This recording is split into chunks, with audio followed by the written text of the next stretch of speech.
The doctor mocked the young delivery boy. But what he said next? In the main hallway of Mount Sinai Hospital, one of the most prestigious in New York City, Dr. Richard Thompson was gesturing furiously as everyone watched in silence. The young delivery boy stood motionless, clutching his worn-out red backpack, while the doctor's words cut through the air like knives. "You were on my father's kidney transplant waiting list 3 years ago. He never forgot your face," the young man said with unsettling calm before walking away, leaving the doctor completely speechless. The renowned cardiologist, Richard Thompson, 58, was known as much for his professional skill as for his difficult temper. That Tuesday morning, his mood was particularly sour after a tense meeting with the hospital's board of directors. When he spotted mud stains on the freshly polished floor of the main hallway, something inside him snapped. "Who's the incompetent fool who left all this dirt here?" he shouted, causing nurses, doctors, and patients to stop and stare. That's when his eyes landed on Tyler, a 17-year-old black boy wearing the faded uniform of a delivery company. The young man carried a red backpack and was searching for someone at the reception desk. "Oh, of course, had to be you." Richard marched toward him, finger pointed accusingly. "Can't you read? There's a clear sign at the entrance to wipe your shoes." Tyler looked down and noticed the mud tracks he'd left without realizing. He'd been so focused on making the delivery on time that he hadn't paid attention. "I'm sorry, sir. I didn't see the sign," he replied politely. "Didn't see it or can't read?" Richard continued, raising his voice even louder. "This is a top-tier hospital, not a soccer field. People like you should use the service entrance." Tyler's face flushed, but he kept his composure. Some nurses exchanged uncomfortable glances, but no one dared to intervene. Everyone knew Dr. Thompson's temper. "I'm just doing my job, doctor. I need to deliver this order to Dr. Jennifer Miller," Tyler explained, firmly holding the paper bag containing lunch.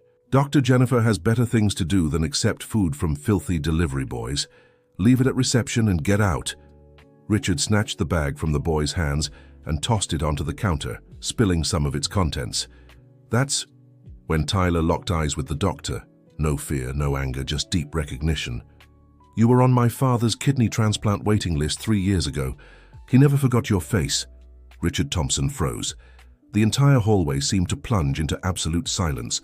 The doctor stared at the young man as if seeing a ghost, his pale face contrasting with the immaculate white of his coat. Tyler turned and walked toward the exit, leaving behind not just the mud stains on the floor, but a much deeper mark on the conscience of the doctor who had just humiliated him. Head nurse Sarah Johnson, who had witnessed the whole scene, approached Richard, who remained motionless. "Are you all right, doctor?" she asked, noticing the sudden change in his expression. Richard didn't answer. His mind raced, trying to process what he'd just heard. 3 years ago, he'd received a kidney transplant that saved his life. After years of dialysis, he'd never known the donor's identity, only that it was a man who had died in an accident and authorized organ donation. "Who is that boy?" he finally managed to ask. "That's Tyler. He's been making deliveries here for a few months," Sarah replied. "His father passed away last year. From what I've heard, the boy dropped out of school to support his family." Dear listener, if you're enjoying the story, please take a moment to like and especially subscribe to the channel. It helps us newcomers tremendously. Now, continuing, Richard felt the ground vanish beneath his feet. A whirlwind of emotions overwhelmed him. Shame, guilt, regret. He knew he had a difficult temper, but he never imagined his cruel words could hurt someone connected to the very person who had given him a second chance at life. "I need to find him," he said, hurrying toward the exit. In the parking lot, he caught a glimpse of Tyler mounting his adapted delivery bike. Richard ran after him, shouting his name, but the young man had already disappeared into the chaotic traffic of the avenue. Richard returned to the hospital with his expression completely changed. He cancelled all his afternoon appointments, citing a personal emergency.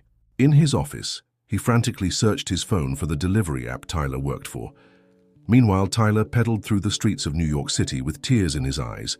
He hadn't planned to say those things to the doctor, but after being humiliated, the words just spilled out.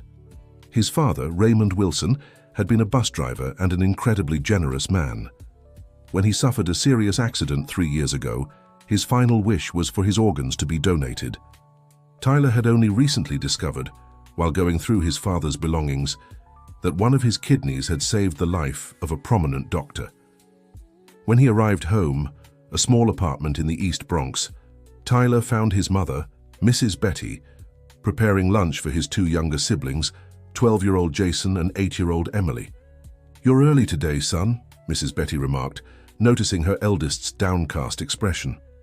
"Finished the morning deliveries faster," Tyler lied, not wanting to worry his mother, who already had enough problems. After her husband's untimely passing, Mrs. Betty had developed an autoimmune disease that prevented her from working regularly. They survived on a small pension and what Tyler earned from deliveries. His dream of studying medicine had been postponed indefinitely. At the hospital, Richard couldn't focus. The image of the young deliveryman and his words echoed in his mind. For years he had been obsessed with his career, treating those he deemed beneath him with disdain. The transplant he received should have changed not just his body, but his heart. Yet he had remained the same arrogant, insensitive man. Determined to find Tyler again, Richard placed multiple delivery orders, hoping by chance the young man would be assigned to him. After 3 failed attempts, he called the company directly. "I need to speak with one of your deliverymen. His name is Tyler," he said, using his authority as a renowned doctor to get information. "I'm sorry, doctor, but we can't share personal details about our employees," the representative replied. "It's a medical emergency," Richard insisted. Resorting to a lie he justified in the moment. "In that case, you'll need to submit a formal request on hospital letterhead to our legal department." Richard hung up, frustrated. He realized finding the young man wouldn't be easy. That night, he couldn't sleep. He replayed every word, exchanged in the hospital hallway, feeling worse by the minute. As a doctor, he had sworn to ease suffering, not cause it. The next morning, Richard arrived early and went straight to the hospital administration. Using his influence, he accessed organ donor records from the past few years. It didn't take long to find the name. Raymond Wilson, bus driver, 42 years, old, deceased in a traffic accident 3 years prior. Universal donor. His organs benefited 6 people, including Richard himself. Along with the record, there was an address. Richard noted it down and, at the end of his shift, decided to visit the family. He drove his imported car to a modest neighborhood in the East Bronx of New York City, feeling out of place among the humble homes and poorly paved streets. When he finally found the address, he was surprised to see it was a small housing complex. He parked and, taking a deep breath, walked to the indicated building. On the 3rd floor, he stopped in front of apartment 32 and hesitated before ringing the bell. Mrs. Betty was the one who answered, surprised to see a well-dressed stranger at her door. "Yes?" she asked cautiously. "Good afternoon, ma'am. My name is Richard Thompson. I'm a doctor at Mount Sinai Hospital, and I'd like to speak with your son, Tyler." Mrs. Betty's eyes widened in recognition. "You're the doctor who humiliated my son at the hospital yesterday," she said firmly but without hostility. Richard swallowed hard, realizing Tyler had told his mother what happened. "Yes, ma'am. And that's exactly why I'm here. I need to apologize in person." Mrs. Betty studied him for a moment as if assessing his sincerity, then opened the door wider. "Tyler isn't here. He left for his afternoon deliveries, but you can come in and wait if you'd like. He should be back in about an hour." Richard accepted the invitation, stepping timidly into the small apartment. Everything was simple but impeccably clean and organized. Family photos decorated the walls, many showing a strong, smiling man Richard assumed was Raymond, the man whose kidney now functioned in his own body. "Would you like some coffee, doctor?" Mrs. Betty offered, with the hospitality typical of Brazilians, even towards someone who had mistreated her son. "Yes, thank you," Richard replied, sitting on the worn-out sofa. While Mrs. Betty prepared coffee in the small kitchen, Tyler's younger siblings returned from school. Jason, the 12-year-old boy, eyed the visitor suspiciously, while Emily, the youngest, approached curiously. "Are you Tyler's friend?" the girl asked. "Not exactly," Richard answered, unsure how to explain his presence. "He's a doctor from the hospital where Tyler makes deliveries," Mrs. Betty interjected, returning with a tray. "Kids, wash your..." Hands and change your clothes while I talk with the doctor." When they were alone, Mrs. Betty served the coffee and sat in the armchair across from Richard. "Doctor, my son came home very upset yesterday. I know Tyler. He's a polite, hard-working boy. What happened for you to treat him that way?"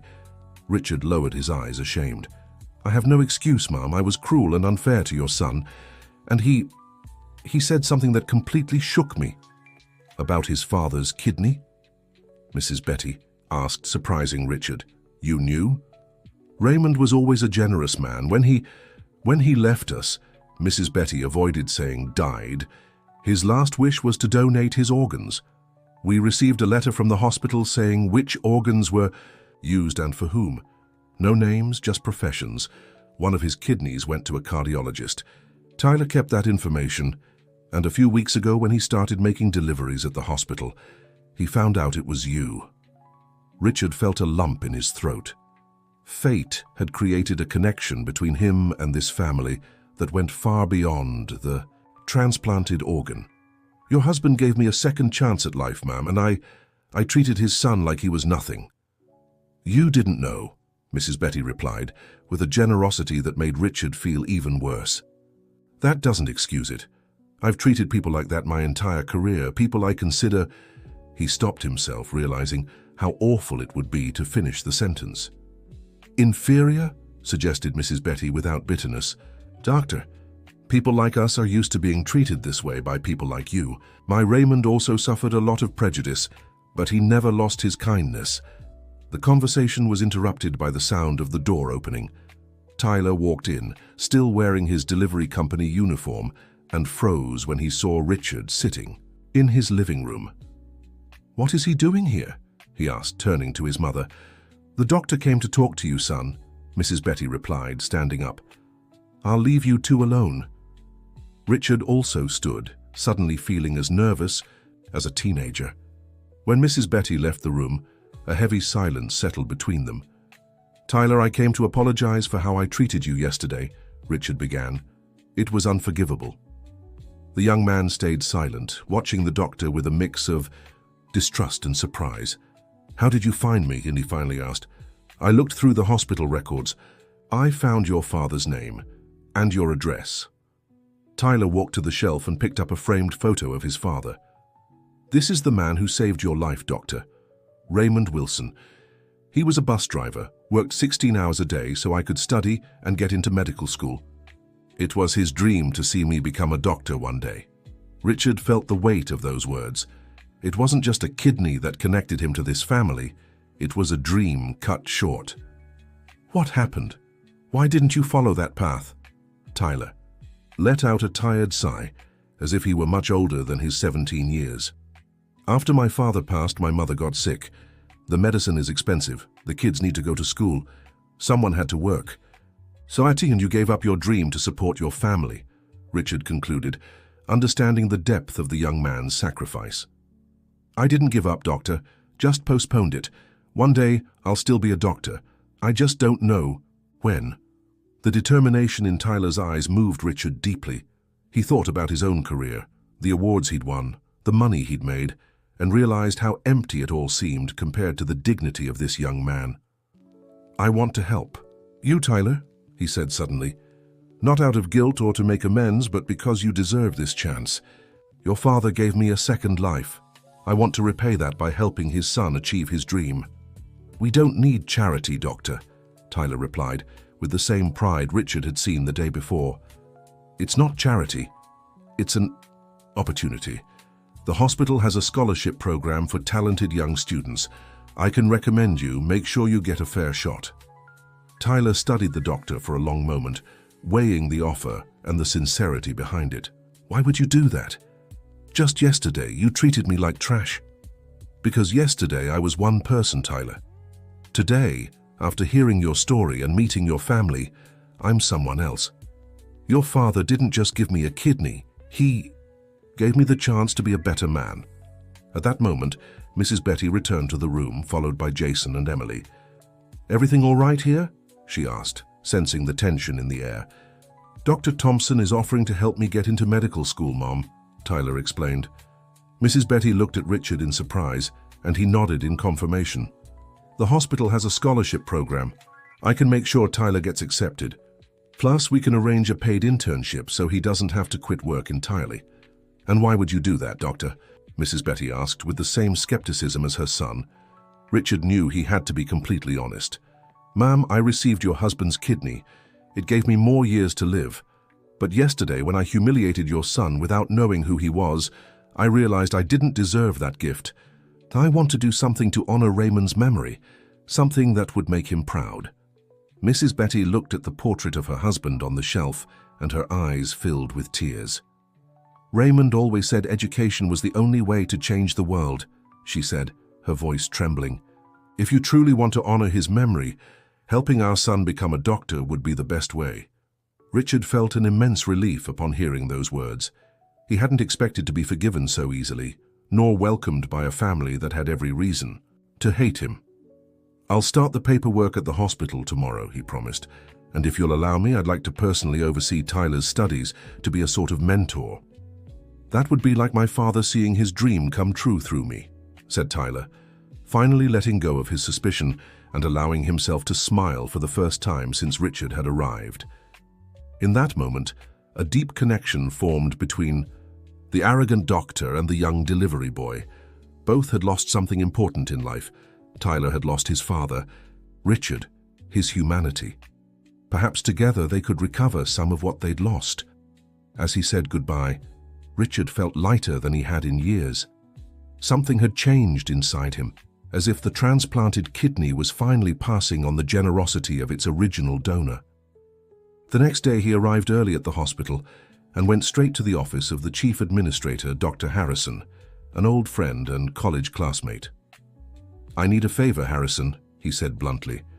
I want to create a scholarship program for low-income students who dream of becoming doctors. Dr. Harrison looked at Richard in surprise, well aware of his difficult temperament and usual lack of interest in social causes. What happened to you? Did you have a divine revelation, he joked. Something like that, Richard replied without elaborating. Can I count on your support? Of course, but you know you'll need the board's approval, and you're not exactly their favorite after that last meeting.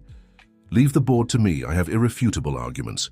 And indeed he did. At the board meeting the following week, Richard not only presented his proposal for the scholarship program, but also shared his personal story about the transplant and how he had met the donor's family. Gentlemen, 3 years ago, I received a kidney that gave me a second chance at life. The donor was a simple man, a bus driver who dreamed of seeing his son become a doctor. That young man now works as a delivery boy to support his family, putting his dream on hold.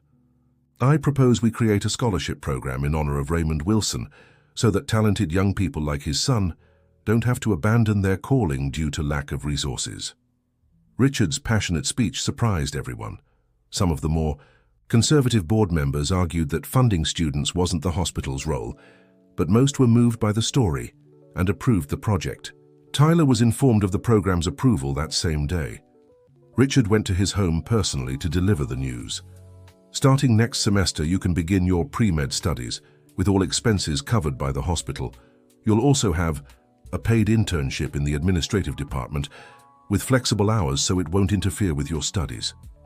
The happiness on Tyler's face and his family's made Richard realize how much he had lost by isolating himself in his world of arrogance and prejudice. That humble family had far more dignity and generosity than many of his wealthy, influential colleagues. Dear listener, if you're enjoying the story, don't forget to like and subscribe to the channel. It helps us a lot as we're just starting. Out, now continuing. In the months that followed, Richard and Tyler developed a mentor-apprentice relationship that went beyond their initial expectations.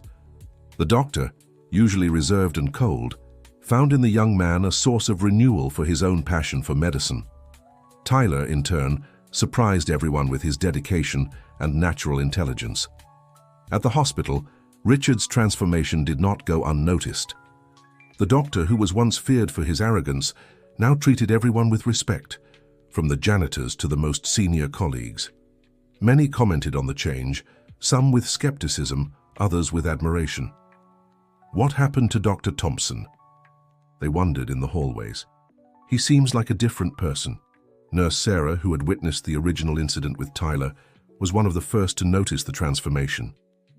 "Doctor, if I may say so, you seem different," she remarked during a surgery. "Different how, Sarah?" Richard asked without taking his eyes off the anesthetized patient. "More human," she replied simply. Richard smiled beneath his surgical mask. That was exactly how he felt, more human. As if Raymond Wilson's kidney had finally been fully incorporated into his being, bringing with it the compassion and generosity of the bus driver. However, not everything was perfect. Some of the more traditional doctors viewed the scholarship program with suspicion, fearing it might diminish the hospital's prestige by opening doors to young people from humble backgrounds. Among them was Dr. William Parker, Richard's longtime rival, and a member of the board. "Thompson, you're turning our hospital into a charity," Parker criticized during lunch in the exclusive doctor's lounge. "What's next? Free care for the homeless?" "And what would be the problem, William?" Richard countered, surprising everyone with his calm. "Isn't that why we became doctors? To help those in need?" "We became doctors to practice excellence. In medicine, not philanthropy. Your protégé may be smart, but I doubt he has the refinement needed to become a good doctor." Richard felt his blood boil, but kept his composure. He knew Parker was trying to provoke him to discredit the program. "Refinement is important, I agree, but empathy and compassion are even more essential. And in that, William, Tyler has already proven superior to many of us." The exchange did not go unnoticed by the other doctors present. The dispute between Richard and William went far beyond the scholarship program. It was a clash between two different visions of medicine. Meanwhile, Tyler faced his own challenges. The preparatory course was intense, and balancing it with his hospital internship and family responsibilities required iron discipline. Many nights he studied until dawn, determined not to waste the opportunity he'd been given. At the hospital, not all staff viewed his presence favorably.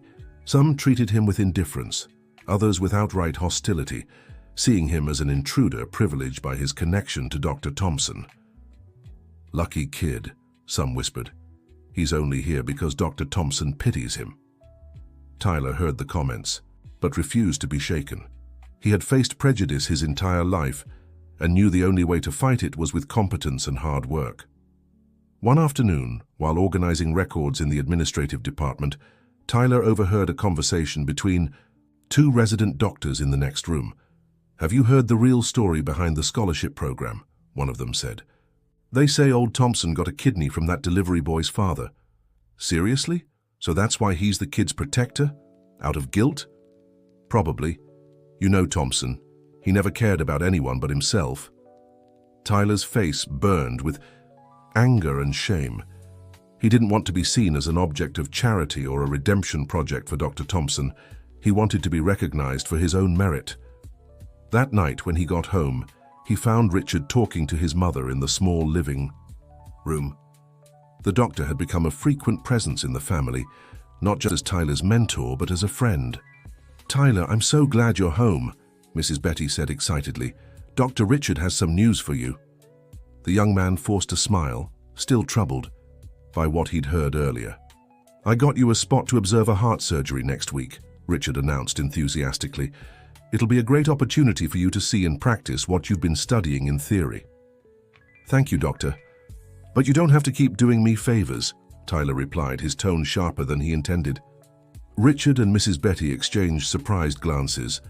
"Tyler, where are your manners?" his mother scolded. "Sorry, Mom, but I'm tired of being seen at the hospital as Dr. Thompson's pet. People think I'm only there out of pity because my father donated a kidney to him." A heavy silence fell over the room.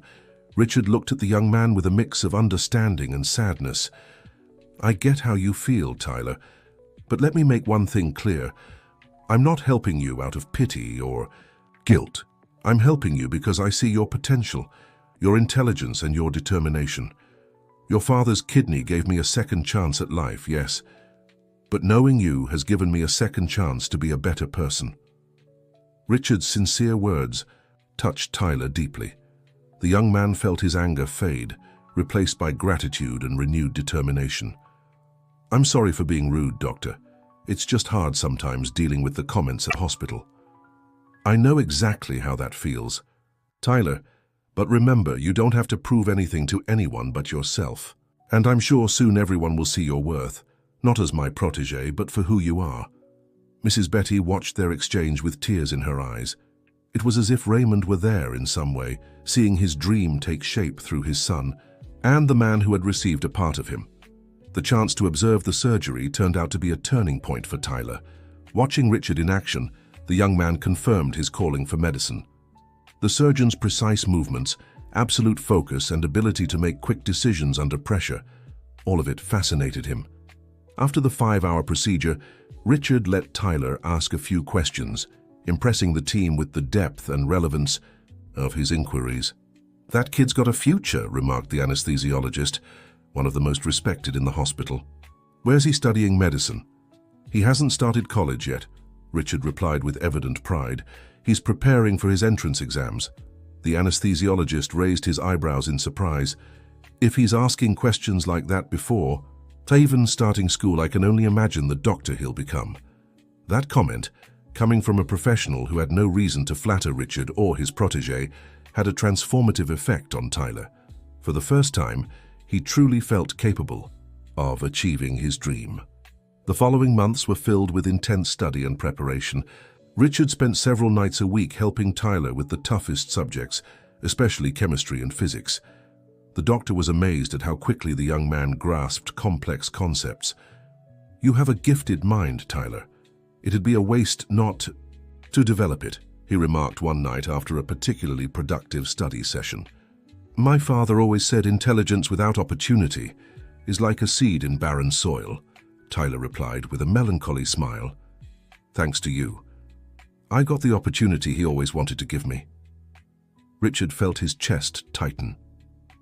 The more he learned about Raymond Wilson's story, the more he admired the man who had given him not just an organ, but a life lesson through his son.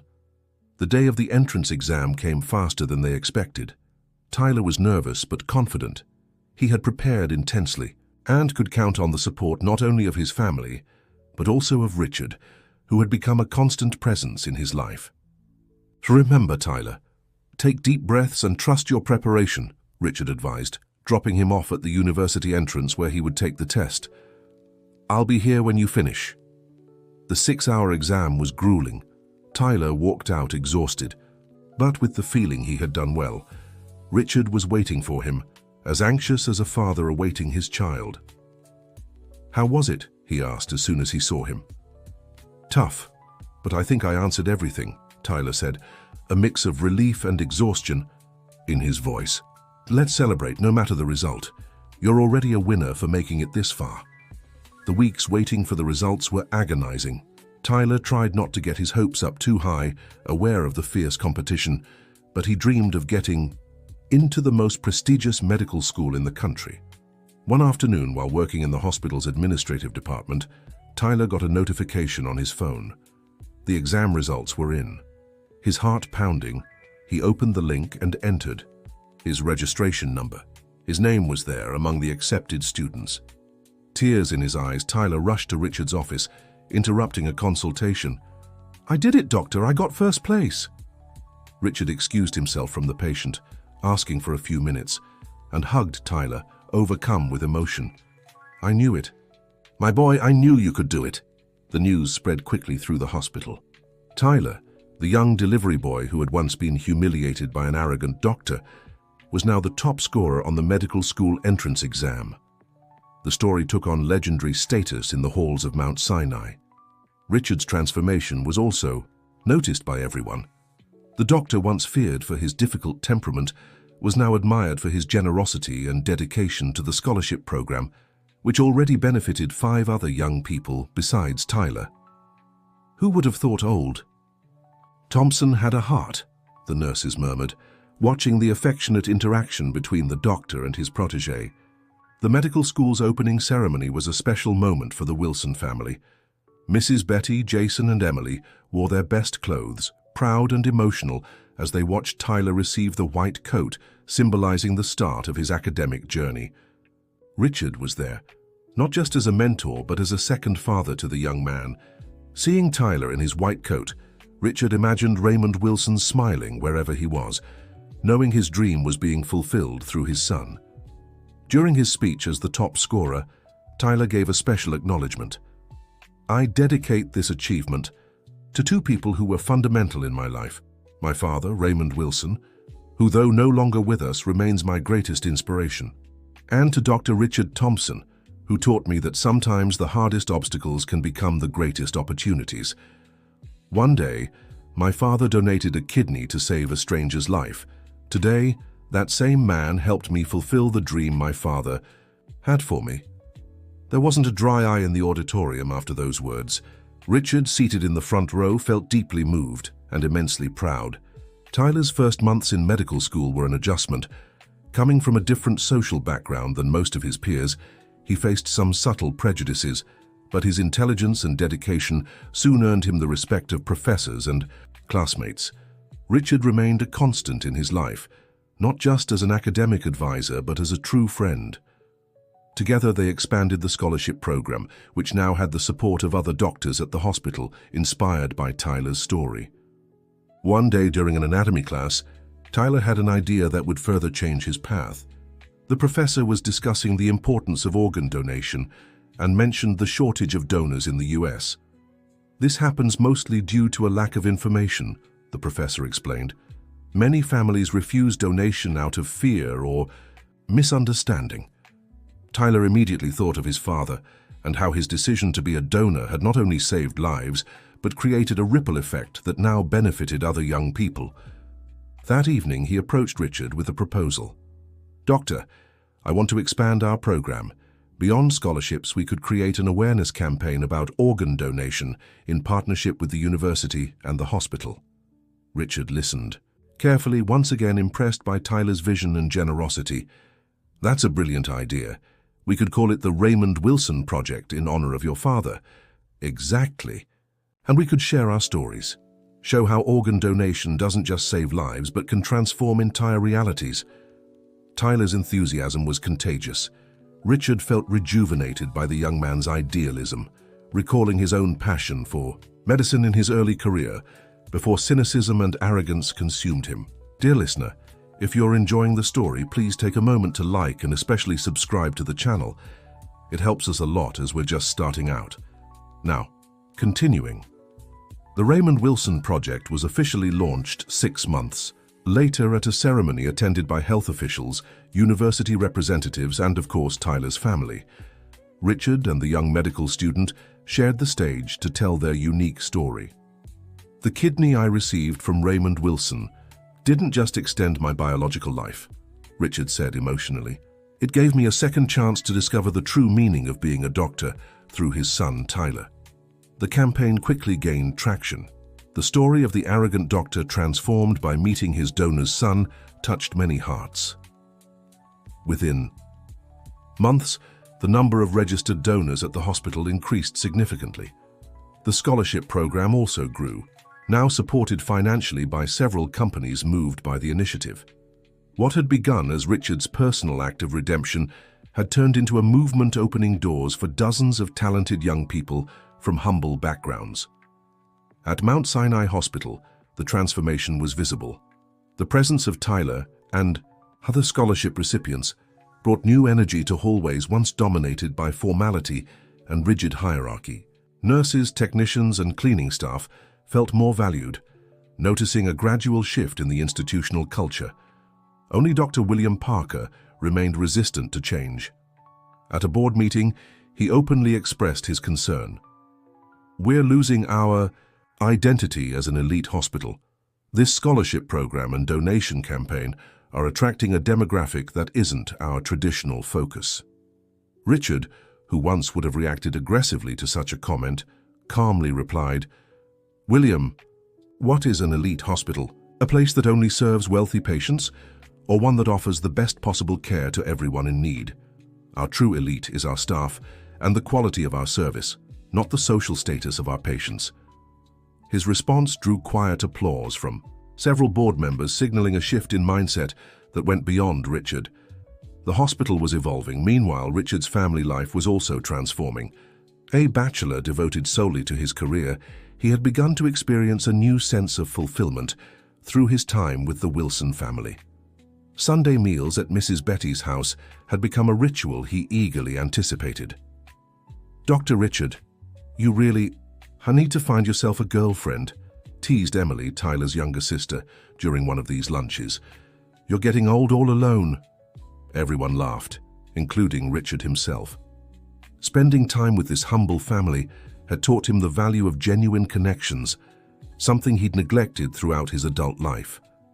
It was during one of these lunches that Richard first felt a discomfort in his chest. At first, he blamed it on overeating, but the pain lingered in the days that followed. Like many doctors, he resisted getting checked, preferring to self-medicate. Tyler, however, noticed something was wrong during one of their study sessions. "Doctor, you look pale and sweaty. How long have you been feeling this way?" "It's nothing, Tyler. Probably just exhaustion," Richard deflected. "With all due respect, doctor, you don't look well. Let's go to the hospital for some tests." The young man's insistence finally convinced Richard. At the hospital, the tests confirmed what he had already suspected deep down. His heart showed signs of a serious condition, possibly worsened by prolonged use of anti-rejection medication after his kidney transplant. "You'll need surgery soon," informed the cardiologist, Richard's colleague, "and you'll have to drastically reduce your workload." The news hit Richard hard. His entire identity had been built around his career as a doctor. The thought of cutting back or even retiring early seemed unbearable. As he left the office, he found Tyler waiting anxiously. "So, doctor, what did they say?" Richard hesitated but decided to be honest. "It's not good news, Tyler. My heart isn't well. I'll need surgery." The young man paled. "But you'll be okay, right? You have the best doctors available." "Yes, I have the best doctors, including you someday," Richard replied, forcing a smile. "But I'll have to slow down, maybe even step away completely for a while." "What about the scholarship program, the Raymond Wilson project?" "They'll continue, of course, but I might not be as present as I'd like." Tyler realized how deeply this situation affected Richard. The doctor had found new purpose through the program and the project, a form of redemption now threatened by his failing health. "Doctor, remember when you told me that sometimes the toughest obstacles can become the greatest opportunities?" Tyler asked, a determined glint in his eyes. "Maybe it's time to apply that lesson to your own life." Richard looked at him, intrigued. "What do you mean? If you have to cut back on surgery, you could dedicate more time to the program and the project, turn your experience into an even greater legacy." Tyler's suggestion opened a new perspective for Richard. Throughout his career, he had measured his worth by the number of surgeries performed, papers published, and awards received. He had never considered that his greatest impact might come from training new doctors, especially those like Tyler, who brought a unique perspective to healthcare. In the weeks leading up to his surgery, Richard reflected deeply on his life and career. He remembered the arrogant doctor who had once humiliated a young delivery man in that hospital hallway, never imagining how that moment would transform his existence. The day before the operation, he asked to speak with Tyler alone. "If anything happens to me, I want you to keep leading the program and the project," he said, handing the young man a folder of documents. "I've arranged everything legally so you'll have the autonomy to make decisions. Nothing will happen to you," said Tyler, refusing to entertain the possibility. "You'll be back soon, stronger than ever." Richard smiled, moved by the young man's confidence. "Tyler, I need to tell you something important. When I received your father's kidney, I thought it was just a medical procedure to extend my physical life. I didn't realize I was receiving so much more, a chance to reclaim my humanity through meeting you and your family. No matter what happens tomorrow, know that you've already fulfilled your father's dream. He wanted you to become a doctor.